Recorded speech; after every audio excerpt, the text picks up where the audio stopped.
Viewers, welcome back to the Coach's Desk. And we are here today to talk about what we talk about best sports. All right. And we just want to big up all our viewers and the subscribers, all the persons who comment down below in the comment section, and all the person who would have been a part of the Coach's Desk family. Big up Your yourself. style and your flavor make the city rock. They must say the season come out with a bang. Coach Minzy, best round here. Remember that. Now let's jump right into it. On the heels of the leaked voice conversation between the hierarchy of the JFF and the captain Damian Lowe, many persons would have chimed in on this viral issue that has been running the rounds on the internet. You have former players who would have made their cases be known. Also, the JFF boss himself retaliated with his comment. He spoke about it and he indicated that this bit of information is tantamount to what you call betrayal. So the JFF boss was not pleased with what transpired.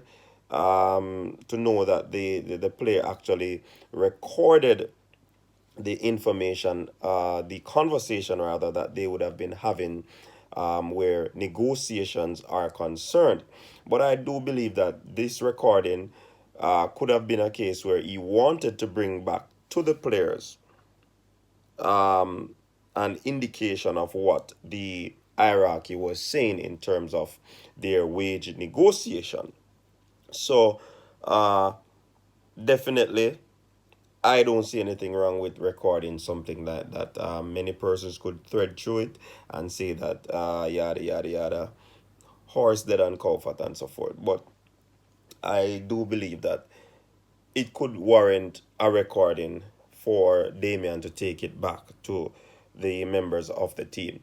Now, former Trinidad and Tobago international goalkeeper and current ESPN football analyst, the great Shaka Islop, he weighed in on the situation, the viral situation as well, and he described it as the proof of a lack of progress in football administration and management in the region. Yeah, you know what I mean? Because this basically brought back memories for Shaka. You know what I mean? He would have had a run in with his own administration where negotiations are concerned as well. So he is quite of a on the matter where negotiation between player and administration is concerned. He also think that the nature of how the JFF leadership dealt with the issue, it was a bit aggressive. They were aggressive in their attitude, and they were a bit what you'd call dictators in the matter. You know what I mean? So definitely, many persons would have weighed in on this situation.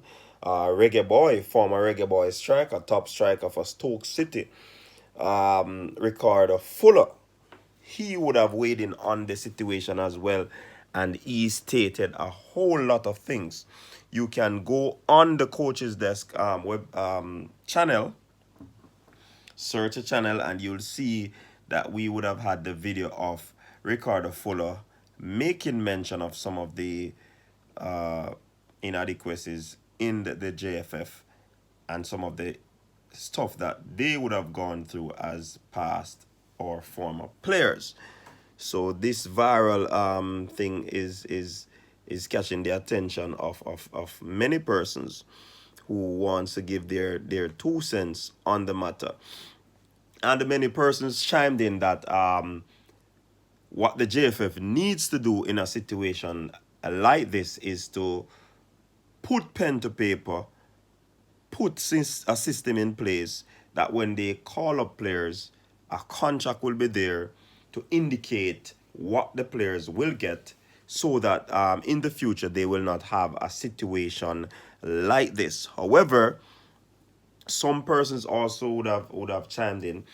Incidentally, when the JFF boss responded to the claims of the leaked voice note, he said that this is just a one-off situation, and actually they would have had some paperwork, a contract put in place to ensure that this does not occur again. So yes, things are going good over there at the JFF, as they say, because I do believe that this would have caused the credibility and the integrity of the Jamaica Football Federation to take a nosedive there where that is concerned. Now, in an article in the Jamaica Gleaner, you have businessman Chris Daring. He weighed in on the situation, and he says that institution a collective bargaining agreement that would provide set payment and terms for players would be difficult to implement in the region because of the lack of guaranteed income for sports federation in the Caribbean. Can somebody refute that for me? Because if there is a sponsor who comes on board that will take care of stuff where player wages are concerned, then I do believe that, of course, it can happen. With all due respect, Mr. Chris Daring, you know what I mean? And his comments are in the context of the leaked information again, because everybody is weighing on this leaked viral information that is out there. Now, for him to say that it can't happen, I would say that that is kind of misleading, because one such entity, Cricket West Indies, actually have players on retainer contract. And if that was the issue, then they would not have had players on retainer contract, Chris Daring. So I must get this out there. Of course it can happen. Of course CBA is a possibility in the Caribbean, because Cricket West Indies have players on contract, retainer contracts. So let me just shove that aside, Mr. Daring. All right. Now I want my viewers, I want my subscribers out there just to weigh in on this situation, just to touch it a little bit. Do you believe that what Mr. Daring is saying is correct? Let me hear some of my very outspoken viewers weighing on the information. Let me get a little bit further in the article. Now, the spot was the latest in a pattern of incidents where players and the JFF have engaged in dispute regarding payments for international matches.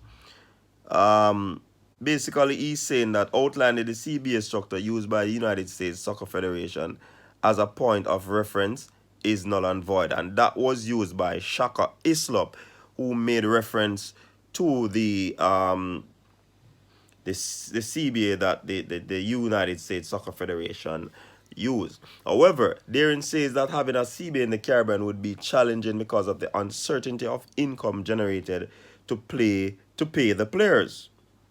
And I still am saying that the Cricket West Indies have retainer contracts for its players. So why can't it happen for football? Mr. Daring said, and I quote, collective bargaining agreement works, but it works based on particular circumstances, he said. We don't have two professional sports in the Caribbean where you have that guaranteed income and so on. So it makes it very difficult to have a collective bargaining agreement. End of quote. I understand what Mr. Daring is saying, but I still don't agree with what he's saying. And I'm sure some of my viewers is in agreement with what I'm saying. Some might be in agreement with what he's saying, but I tend not to agree and why I tend not to agree. Correct me if I'm wrong. If this is different from Cricket West Indies, they have their players on retainer contract. How would they have their players on retainer contract if no some sort of organization or entities would not be funding this institution or this organization? He went on to say, to further states that CBAs usually run for a set period of time that outline agreed upon terms on how revenue is shared among players. And in the case of national teams, outline specific payments, terms, and other considerations. These are usually negotiated between the federation and the body representing the players. Therein says that the challenge in the security and profitable sports right in the region is another obstacle for such a measure to be used. I hear what you're saying. Now, JFF will not be able to sign long-term television contracts that sign X amount of dollars per year so that they can have a collective bargaining agreement that says, okay, 25% of all revenue will go to the CBAs for the players.